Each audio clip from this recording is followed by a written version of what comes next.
So listen, this is what is going on. When you're getting married early, you just don't know what you don't know. But then you'll keep postponing. And then when you're ready at the age of 38, you're realizing that it's kind of cool to be by yourself. It is. Yeah, I agree. And then you're meeting somebody. By the way, you look much younger. And then you're meeting somebody. And then you're realizing that, shit, I have so many habits that I have to change. Now I have to be good for somebody, not for myself. And you're pretty much halfway to the end. And you're half dead, is what she's saying. Yeah. Do I really want to change something? And then the person that is next to you, if this person was not married ever before, then this person's supposed to also like do something with herself. So what do you think the strategy for a 38-year-old man? Well, you have to, if you are in love with somebody, you have to commit that. But living with this person, you have to make this person happy on the first place, and your personality go on the backstage. Like, it's never you first, it's she first, her first, And do you have an idea of like, should I date same age, younger, older? Oh, listen, it depends. But I can tell you, if you will be in your age dating younger girls, you will be covered in bullshit. Yeah? Yeah. Well, unless she's genius and she understands the basic relationships and how it works, and she's mother and she was in marriage before. If you will be dating a lady older than you, it's better if she was married before, because now she knows what to do with you. Now she understands men's psychology. Now she understands how to approach you, how to understand you, how to baby you when you need it. Trust me, all men need to be babied. I tell this to Tony all the time. I think women who've been divorced are some of the best women to date, because I feel like the fantasy that maybe women are taught is broken, and they kind of understand the reality of what it takes to have a good relationship. That's right. Yeah, that's why my husband chose me. Yeah. Exactly. Yeah. You got experience. Yeah. Well, guys, listening to the podcast, this is Izabella Ritz. Yeah, she gave us some relationship advice, and she's also going to intro the entire podcast for us. Oh, yeah. Izabella Ritz and Two Fun Guys podcast. We guys are live and in love with life. So, yeah, ready to answer a question, and let's just have some fun. Let's have some fun. Let it rip. Yeah, we want to know about your Amazon story. Tell us where that began. Yeah, so Amazon story, I had about 100 plus grand when I came here in US, and I thought that's plenty to launch something and to do something here. And I found some Russians, Ukrainians. They told me the whole story about the business venture they've been already doing. I trusted. I didn't sign any contract. I was stupid and dumb. And I lost my 100. All of it. All of it. Wow. Yeah. But I had something left, which is 5 grand. I had rental to 2,100. I had my 4 children at the time. One was stepdaughter, my ex-husband, and my ex-mother-in-law. So I have 7 people to take care of. Wow. And it's 2015. 2015, yeah. And I'm like, shoot, I have to come up with some idea, because I've never been in my life since the age of 17 without business. But now I'm in the United States. I don't speak English. I don't know culture. And not everything is so easy as I thought. And it was Q4. And I was Googling. I'm like, what to do, what kind of business I can do. And I find out about Amazon. People are doing Amazon, and Russians are doing Amazon, Americans are doing Amazon, everybody doing Amazon. I'm like, okay, let me try Amazon. And I tried Amazon, and I was just lucky. My first product was silicone wine glass, and I was super successful. I made 14 grand during my first month of sales in profit. I was so happy. And then this product got patented in UK, and I didn't know at the time that the patents are territorial. So I could just keep selling, but I got scared because listing got suspended. I didn't know what to do. So I give up. And same way I give up with other products as well. But that was the beginning of my journey. Wow. Interesting. Yeah. So seeing Amazon as like the new field that you came into, because like you said, you're a serial entrepreneur. And I think I recall you started a business, your first one when you were 17, like consulting different companies. Yeah. what do you see in difference between an online business like Amazon versus the type of company that you had before, like a consulting company? Guys, the biggest difference that I was doing business in Russia and we're talking about business in US. So my first business was even without LLC. I sold business without having LLC. That was like pretty much I sold the model. I sold clients, I sold business trainers I had, I sold the lead gen system that I built at the time. I sold website and whatever I had, I don't remember, like bank account, personal. Just transfer to them. That's it. That was first experience. Was it great? That was amazing. More than I sold the generics of the company after I sold the first company because other people been coming. They're like, how did you do that? I'm like, well, I cannot sell you what I already sold, but I can teach you how to do that. And they're like, oh, that's great.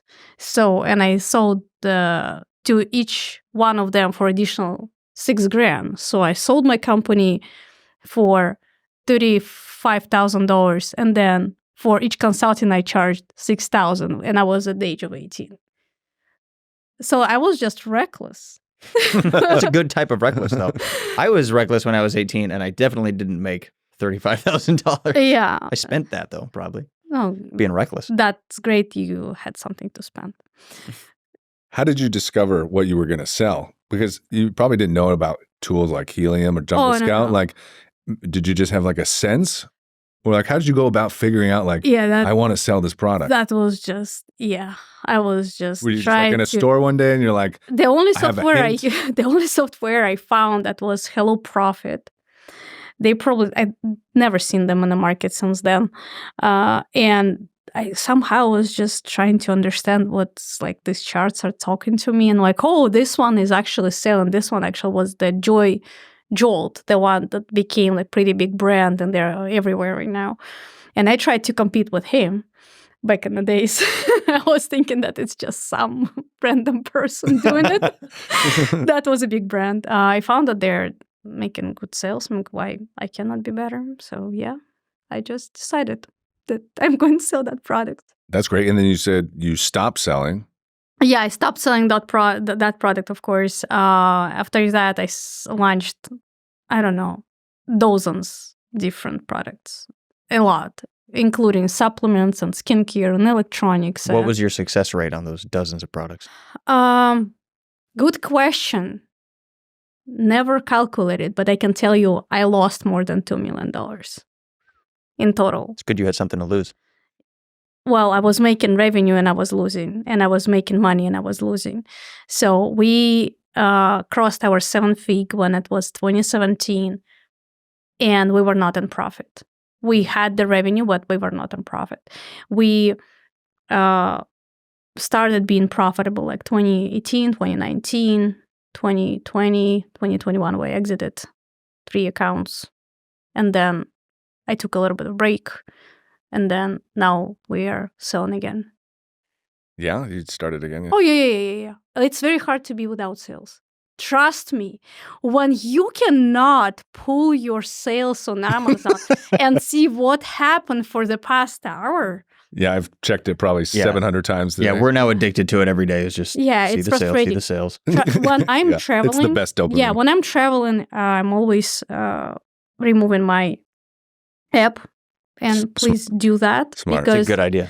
Because you can be accidentally logged in on the same Wi-Fi with other people that are doing some dumb stuff. Oh. And then you will be suspended by Amazon because Amazon will assign you guys to each other thinking that it's you guys are related accounts. Oh, because you're on the same IP for the Wi-Fi. Right. Have you seen this happen before? Oh, yeah.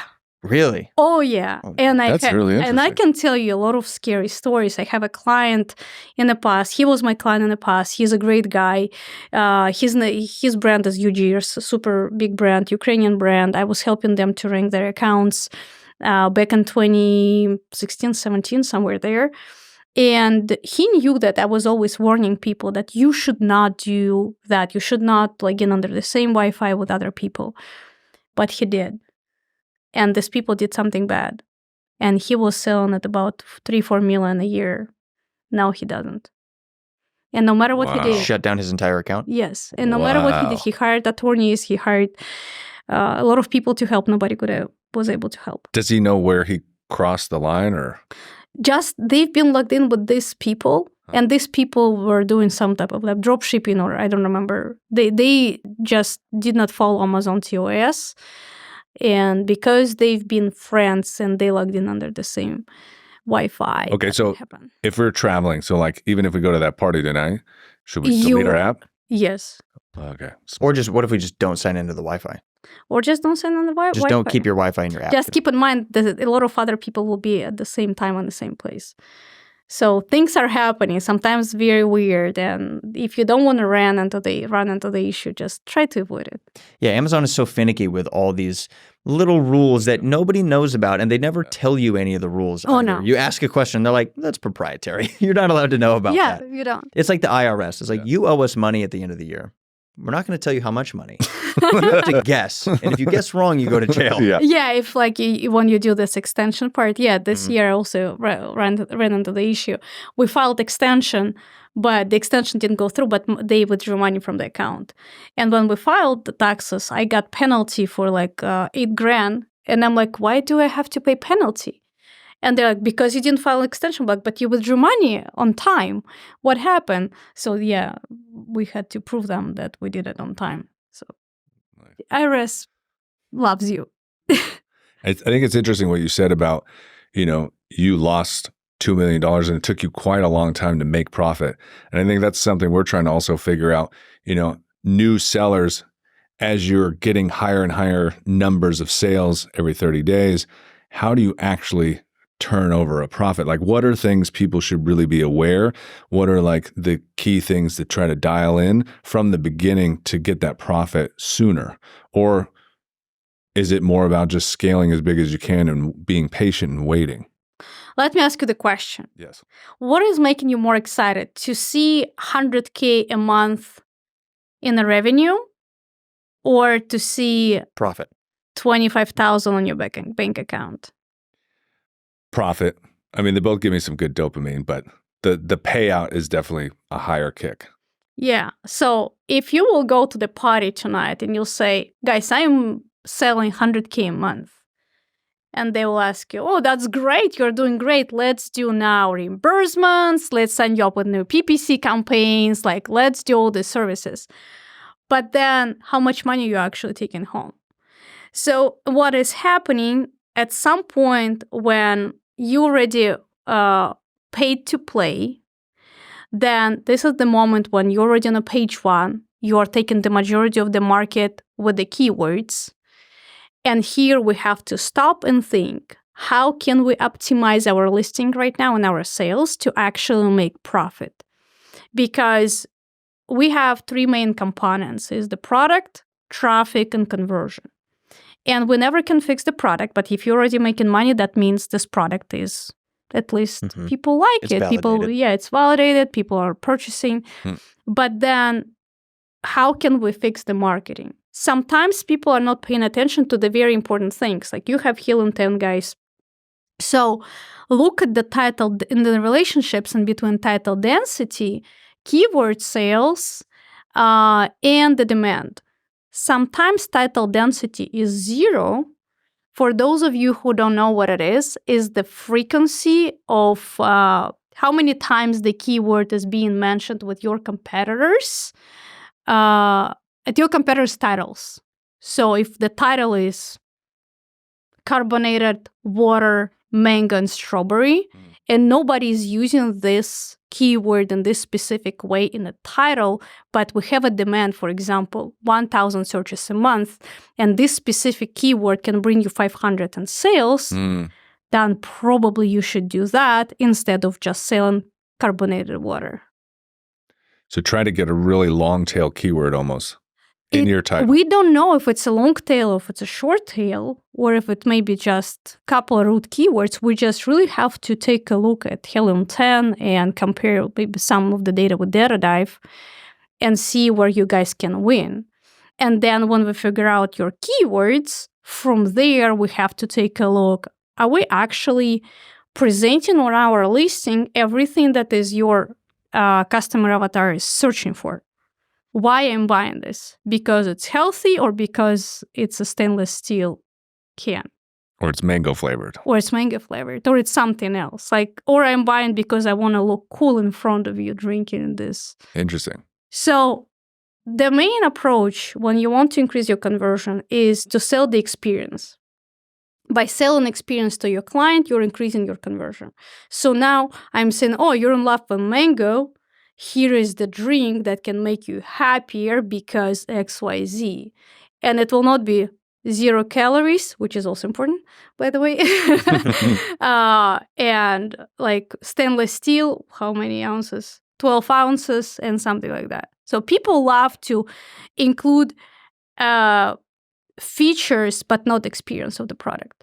Sometimes I don't aware about the features. Is it good or bad for me? But experience, I can pretty much wear on myself. Can you go more into adding experience into a product? Oh, yeah. One of the examples, for example, Tumblers. If you will Google right now or you go on Amazon, Tumbler, I likely just ask travel tumbler or 40 ounce something tumbler, right? So you will be able to see double wall, 6, 12, whatever ounces, with the handle without handle, with the lid without lid, with the straw without straw, holding temperature for this amount of hours. So now let's think, what is this amount of hours? What is 6 hours? Is it enough for my dog walk? Is it enough for me to go to work and back? Is it enough for me for my any type of trip? Is it enough for me working at the desk for this amount of time? So, and learn about your customer avatar, who is purchasing. So if it's a dog mom, tell her while you're walking your dog, it will not be spilled. You will be able to keep the temperature. It will not burn your lips. And you will be happily coming back, keeping the same temperature of the drink while you're chatting with your neighbor. Or you'll tell her, listen, just holding temperature for 2 hours, stainless steel double wall. And she's like, what is double wall? What is double? What is it has to apply to the person that really wants it. Right. They have to imagine themselves using it. For example, mic. We can describe this mic as a black with the foam and for the podcast studio. Or we can describe this mic by saying, listen, while you're doing a podcast, you will not be able to see the noise behind the door within 2 feet because XYZ. So it will be always quiet no matter how many people are coughing outside. The podcast will be higher quality, and the definition of quality is, have you ever listened to Alex Hormozi podcast? You are going to sound exactly like him. Nice. So this is a sales concept. It's funny, we were talking about sales earlier, and it applies directly to this, whether it's you're selling a high ticket service or whatever, or a product. But the way I teach my clients to present is you need the feature, you need the benefit, and you need what it means to them. And people confuse all 3 of those things and think it's the same, but the feature is the tangible thing. All right, it's made of stainless steel. Got it.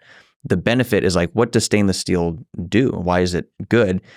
And then what it means to them is the emotional aspect. That's the experience you're talking about. What experience, what emotion do you feel? And so every feature has a benefit, and every benefit means something to somebody. But people forget about that last one all the time, and they'll just do only feature benefit. Stainless steel. Yeah, it's stainless steel. All right, great. Well, I don't care about stainless steel. But I like that it glimmers in the sunlight and makes me look cool, right? Correct. Yeah. Yeah, or sometimes, by the way, those of you that are selling stainless steel shit, most of you are selling 3 or 4 grade. Make sure to explain people what does it mean on your listings. A lot of people are saying 3 or 4 stainless steel grade, because 2 or 1 is a different grade of the stainless steel, but this one is cancer, whatever, dangerous for people. So it has some gets in yours. Yeah. So it's really bad. That's why the big brands, they're manufacturing stuff from 3 or 4, and it's twice or 3 times more expensive in manufacturing. But what people are doing, 3 or 4 grade. Okay, what is that? What is that? So explain it that it's like cancer-free, Yeah. metal-free. Avoid heavy metals. Yeah. Explain it what it is. Like one of our clients, he was selling supplements, and they've been chewable supplements.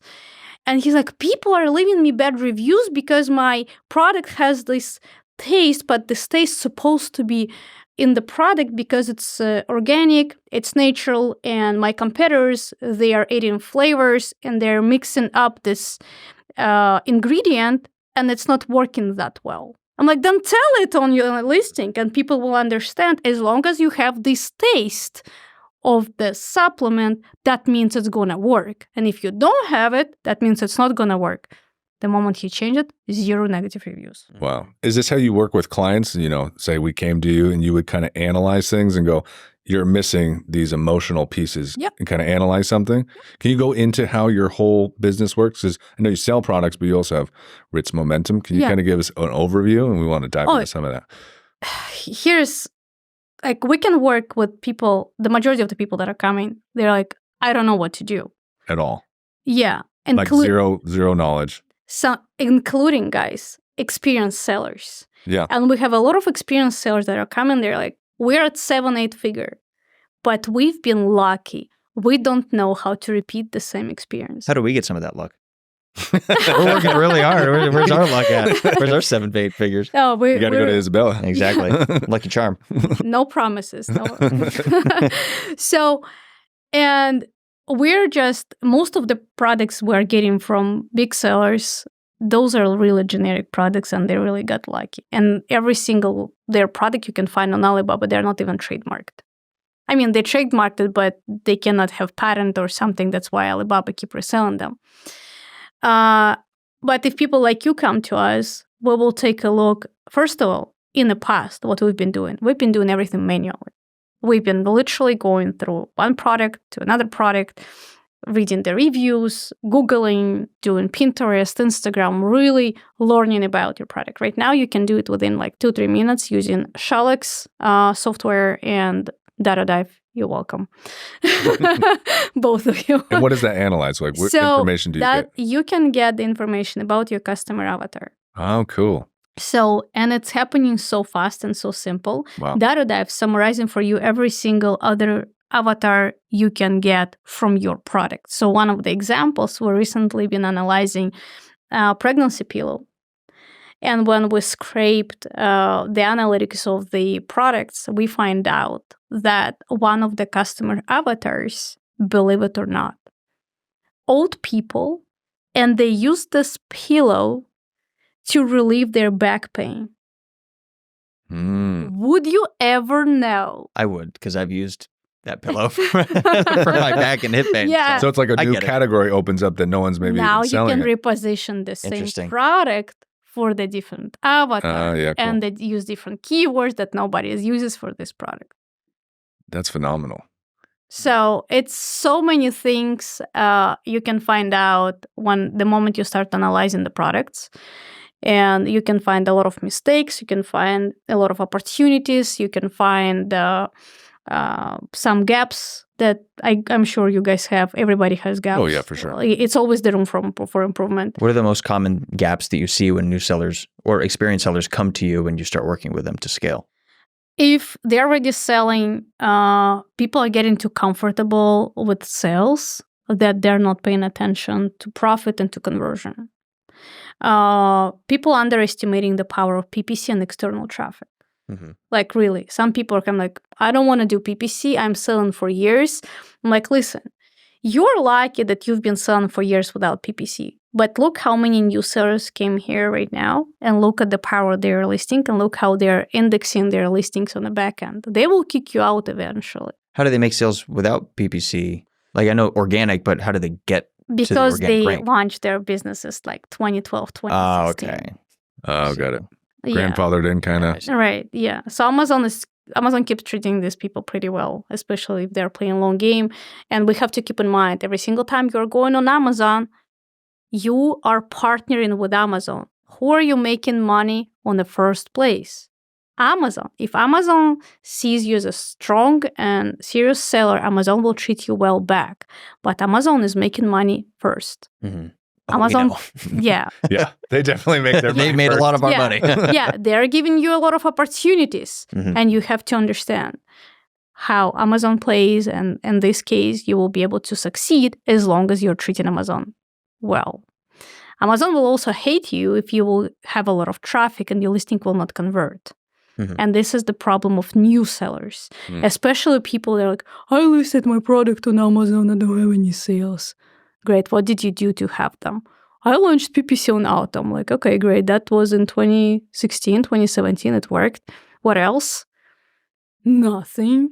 Well, you get nothing because you do nothing.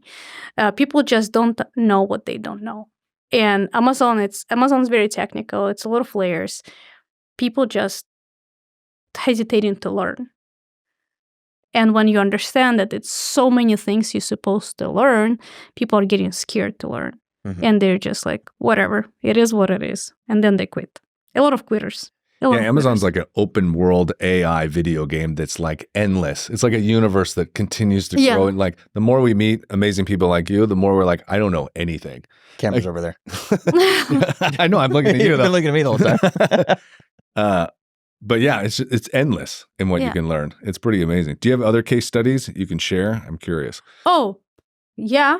Do you want positive or negative? Give us one of each.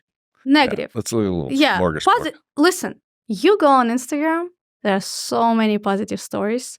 One of the guys, I am not going to name them, but somebody will see their advertisement on Instagram. Backup story. I'm making fun of one product a lot. It's pampas grass.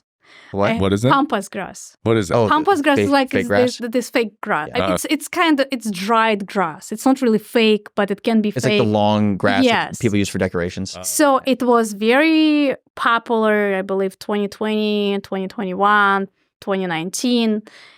And it started trending back in those days, especially during the bug that was going on. I learned this. Yeah, don't say the word. You can't say it because then we'll be blocked on YouTube. Yeah. Smart. So learned my lesson hard, trust me. But then people like, I want to sell this pampas grass. I want to sell this pampas grass. If you go on Amazon right now, you'll find the pampas grass for $7, like that much. And you'll be able to find like that much for $48. That those are new sellers that are thinking that they will not make money because if they will make it cheaper. So people don't understand that with this product, they're going into the price war.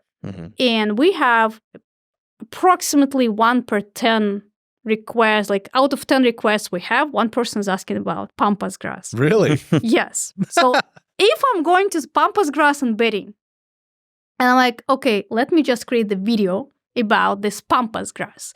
So I created video, I put it on the YouTube. Then the other day, we've been walking with my husband, and he's like, look, pampas grass, like literally growing.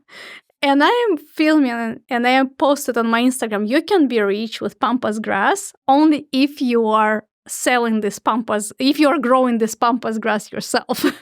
And I posted on Instagram. And then a couple days ago, I saw these guys, they're also teaching Amazon. They're like, pampas grass. I am making millions on this pampas grass. Like it's a curse. So yeah, don't do pampas grass. One of the bad stories I see all the time, people are trying to sell generic products. So they're not customizing products. They're just listing these products on Amazon and nothing happens. So just avoid those. There are Me Too products as well. LAD, liquor. If you want to understand what is the Me Too product, go on Amazon, type LAD liquor stand, and you will be able to find similar products. Or tic-tac-toe paper towel holder, another one. So all those are the same. Don't do that. Been seeing that for years. Yeah. And people think if they will change the color of these crosses, everything going to be fine. It won't. Trust me, it won't. Because people are buying tic-tac-toe paper holder just because they can put this toilet paper, and it doesn't matter if it's blue or red. Sometimes matters, but you will not going to win with this product. Anyway, bad stories. I'm going through one bad story right now. We helped our client to find absolutely phenomenal opportunity a year ago. Very expensive product. $34 unit cost. We were planning to sell it at $129. We did everything, including sourcing. And he paid us for everything. Amazing client, super excited guy. He's doing interior designs. So he is very creative, outgoing, super nice. And the only one thing he had to do is to place an order and inspect it, which he did. But he did not pay attention to the report from inspection. And in the report, that was absolutely different product from the one that we developed. I don't know how, but manufacturer fucked it up. So what happened? We reached out to our manufacturer, like, what happened? And they're like, he didn't check. I'm like, can you please show me which files you received to create this product? And they're showing us the files. I'm like, those files are correct. Why you did not print them? Like, because the first sample we created was that one. I'm like, but after that one was another one.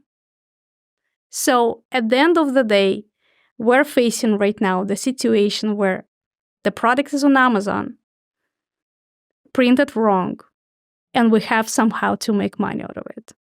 The units are in the fulfillment centers right now. Yeah, they're live on Amazon. Can you just make a new listing with new photos?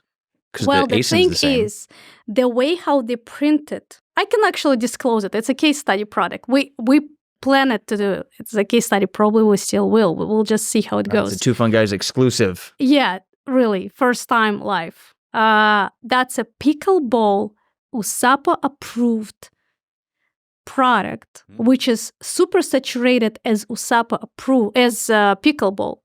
Extremely saturated, as pickleball said. But USAPA approved neon color. Interesting. Is very niched. Because I looked at paddles and I was like, there's no way I could get it. There is no way unless you will find the very narrowed opportunity that is making money. We tested against every single competitor, and this client has a budget to rank this product and make it work. So now this product supposed to be selling at $119, $129, but we can't do that because this product can be sold only at $34 because manufacturer printed without USAPA approved. Oh, rough. So you can imagine the quality of these paddles and the balls. Like, we really had to go through USAPA approval, and he paid thousands of dollars to get this approval. And now we're having approval, we're having certificate, but we don't have on the paddles, on the rackets, printed USAPA approved. So what is the goal? Just trying to sell out of this and do another inventory of the right thing, or? So I try to go through like different type of the options. The best options we will try to make it work is we're putting the certificate on the listing, and we're showing the paddle how this paddle look inside, because it's really for the professional. So it's not for player. Like, if you're not playing, like, it's not for us. It's for professional players.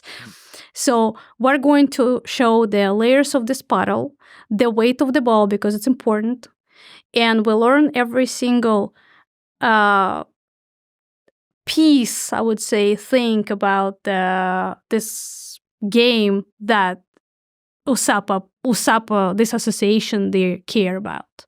So we're putting this on a listing, not like on a picture 4, 5, or 6. That will be on the second picture. So we're hoping, it's a stupid hope, because you have to be based on numbers, you have to be based on every single thing we're listing all the time. We really hope that it's gonna fly, because it's pretty much we're shooting into the sky without having any target. I understand if a professional player will look at this, unless he will trust this certificate, unless he will be in love with the design, he will not go in to purchase it. And I know it, at $129. At $129. We can easily sell it at $34, probably within a week, the whole batch. but we have to make it work. So yeah, that's a challenge. And I guess, that's tough. I think what I would do is I'd probably try to find like 20 professional handball or pickleball players and see if you can get them on camera saying this, approved US blah, blah, blah, is the best racket I've ever used or whatever. Because then there's your like stamp, at least. It is. That's a hustle to try to pull that off. But yeah, you could do that. There's another, I don't know how you could pull this one off, but you can, Helium will allow you to send automated emails to every seller. There could be something in the listing that says your certificate of authenticity of USAPA approval will be sent via email, and then you put that in Helium as an auto email to every buyer. We even put the certificate on the listing. It's really there. Right. Like you can pull it up and see. It's just super sad because this one mistake, person just didn't pay attention. Right. Well, there's so many like unexpected things that can happen, with business in general, but also with Amazon. And I have a question for you about that. I actually have a rant first. So I'm gonna rant for a second, and then there's a follow-up question. This is actually a therapy to this rant. Yeah, exactly. Thank you for listening. We'll pay you your full invoice when we're done. No worries.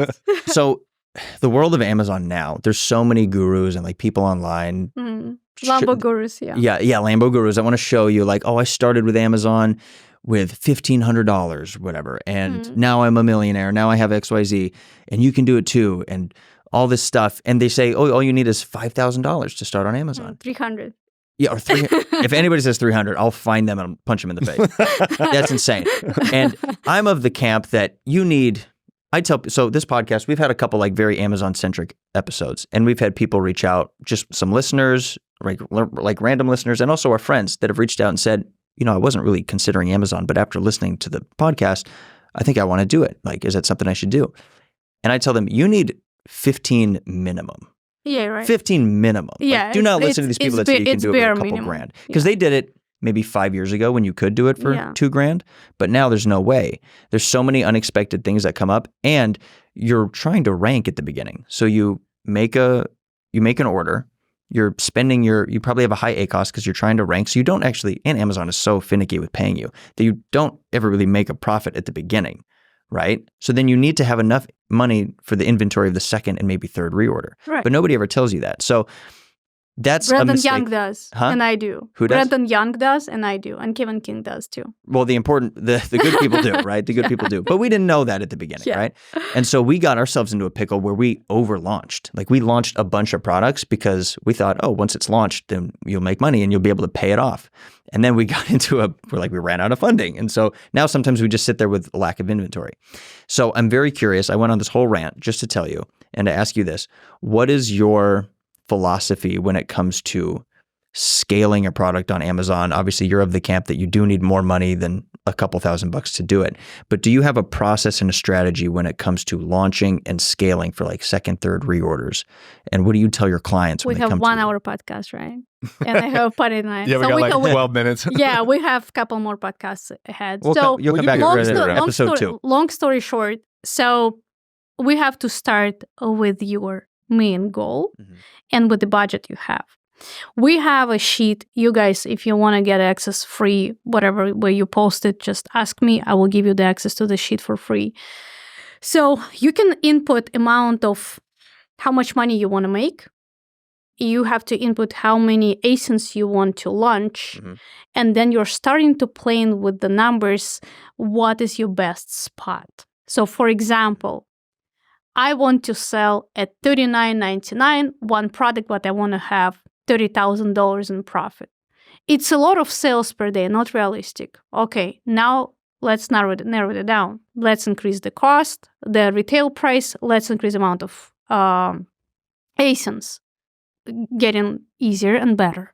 So now if this is something realistic, and then we can say, okay, then we can stay here. Or the best approach, if like we will find the product with a higher ticket, and we will have less ASINs because we will not invest that much into the inventory, into marketing, but then we'll have more margin. And we have to understand that we are not getting $30,000 a month one, right? So it's a long game, 6 to 8 months, and people supposed to understand that 6 to 8 months is the time when you're getting profitable, not getting your investments back. You're getting profitable. It's two different things.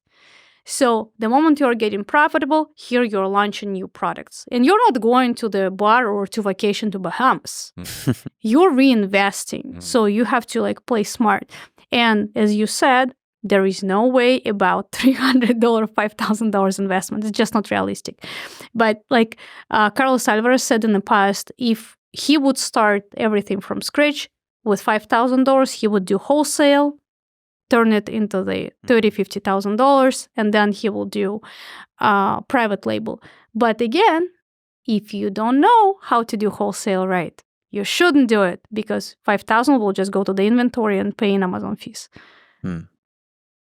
That's very long story short about philosophy that will start with a strategy and then going back to... I like that. Yeah. So this sheet, this customizable sheet, you work with, let's say a new client comes to work with you, you go through the sheet with them and customize sort of the game plan for them. We do it like usually internally, but we can offer, usually my sales guys just pull up this sheet and they're like, listen, this is where we can be. And they're just playing with the sheet on a sales call. That's cool. It's cool that it's not a one-size-fits-all like other agencies.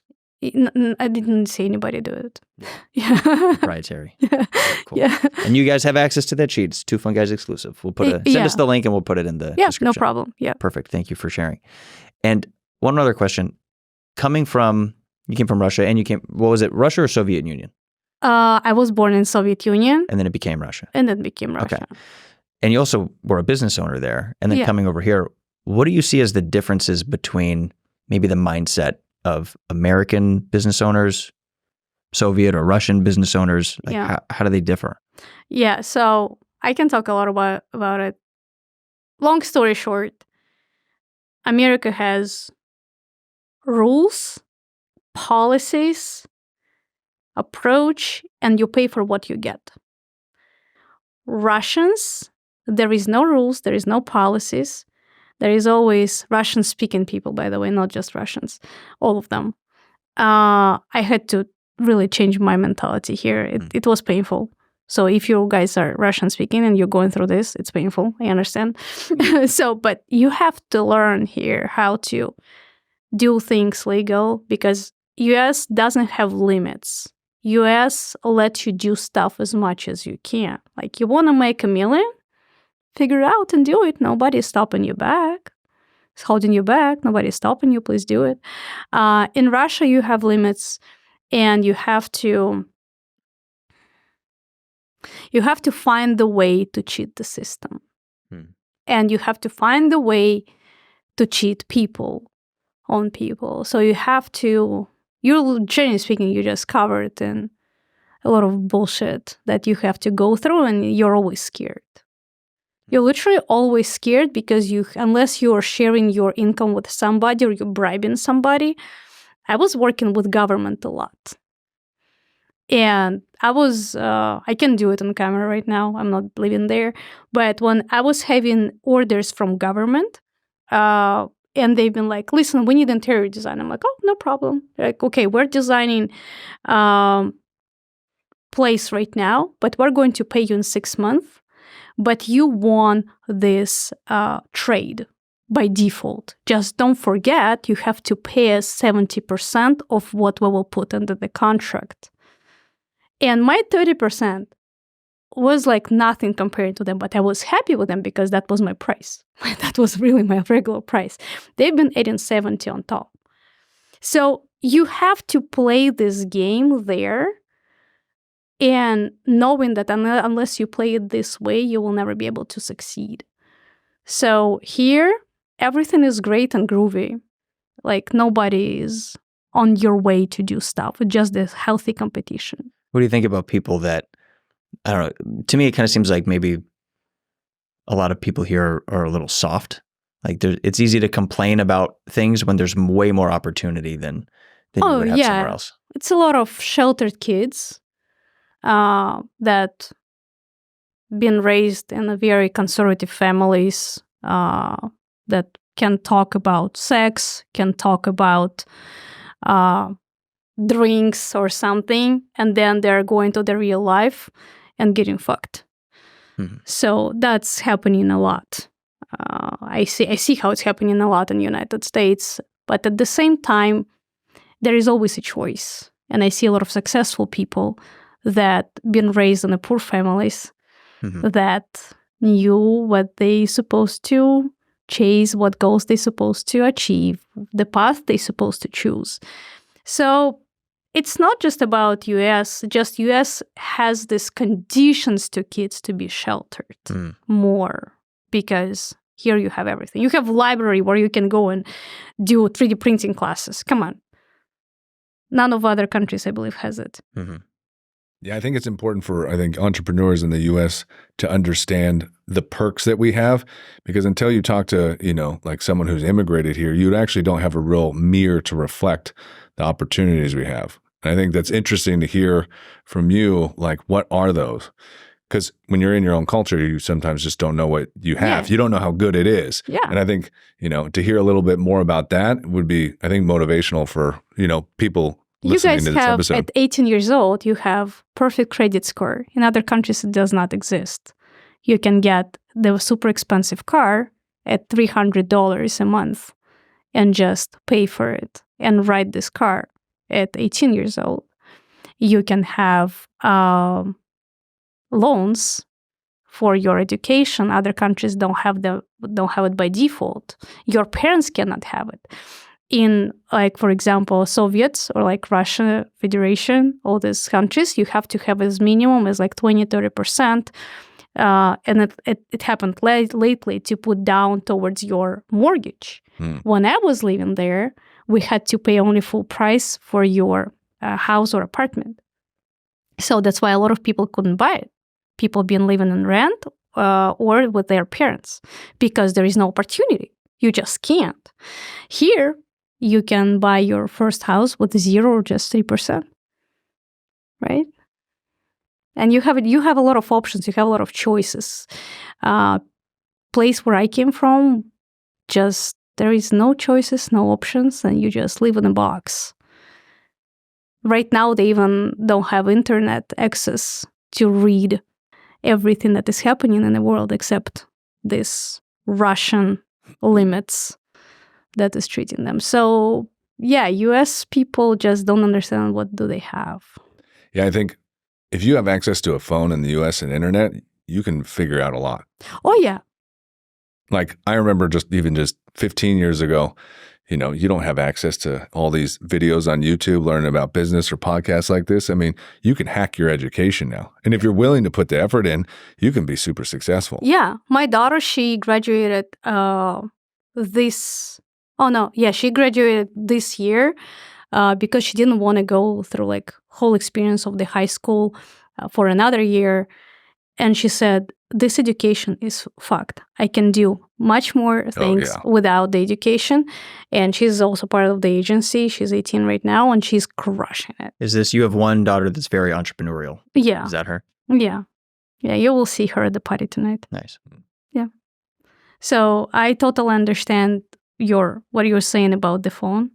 Podcast, a lot of tutorials, education. You can buy as many courses as you want. Just pay attention. You're not buying from Lamborghinis. Yeah, I think that's the flip side of like, there's so much access to information and data that if you're like a young person right now, or even just someone who's like in a regular job and you're trying to get out of it, you see these people are like hyper successful and it almost seems so overwhelming. Like the only way you can do it is like get to NFL level Super Bowl, and no one sees the like huge in between of beginning and ending, like all of that, right? And I think it can be paralyzing to a lot of people. It's just like so much that people are like, fuck it, it's not possible. Because people don't want to focus and pay attention to just one thing. Mm-hmm. So for example, right now, AI. You can do so many things with AI. How many people are doing it? Maybe less than 1%. Maybe. And any of you that you guys want to launch business actually pretty much without any investments, AI. Yeah. AI, yeah. Content, you can write the content with AI. You can use free plans on different like software. You can build so many things with AI on free trials. Oh my God. Do you have any favorite AI tools? Oh yeah, I'm such a fan of I love ChatGPT 4. Okay. Midjourney. I'm playing a lot right now with Beehive newsletter. And I'm learning WooSender. It's such a...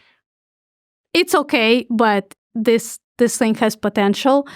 But if I will check my iPhone, I probably spent good 4 hours a day on ChatGPT. So some people are going to the dating sites. I am spending it with ChatGPT. What, are you just like learning how it works and testing things? Or? Listen, I am just going through different concepts and I'm trying to figure out the best way to create the articles, the tweets and different type of copies for emails and for Instagram posts. And so it's just endless. And you also can create the concept of product design. If you'll go on my Instagram stories, I was posting those 1 minute and it's done. Awesome. We'll check those out. Yeah. Izabella Ritz, thank you for coming. To Fun Guys podcast. Yeah, we'll have to have you back. Izabella, yeah. I mean, we got so many more questions. There's so much we could do with an episode 2. Yeah. Before we go, 2 things. Is there a message that you would want to give to business owners, whether they're Amazon specific or not, to just the audience, to people? And then also, where can we find you? Pimp yourself out. Pay attention to details. Manage expectations. Be focused. Remember, every single day you are here today will never be repeated. And every single day is closer to the end. And the quality of the life depends just on you. So if you didn't get married, you probably should decide if you actually want it. But full circle. This was a very Soviet answer she gave. Full circle. So anyway, life is about fun, enjoying, and business is about hustling. So you have to make sure if you chose to hustle, it's supposed to be limited. Hustle cannot be going through your whole life. If it's a hustle, it's supposed to be listen, I'm going to hustle for the next, 2 years or Seasons 12 months or whatever. Yeah. But then I'm going to chill and rest and pump. Perfect. And then where can we all find you? Website, ritzharm.com, LinkedIn, Izabella Ritz, Instagram, Ritz Momentum. Yeah. Parties, trade shows. Awesome. Well, we'll see you tonight at the party. Yeah. Beautiful. Thanks for being here. Great. Thanks, Izabella. Amazing.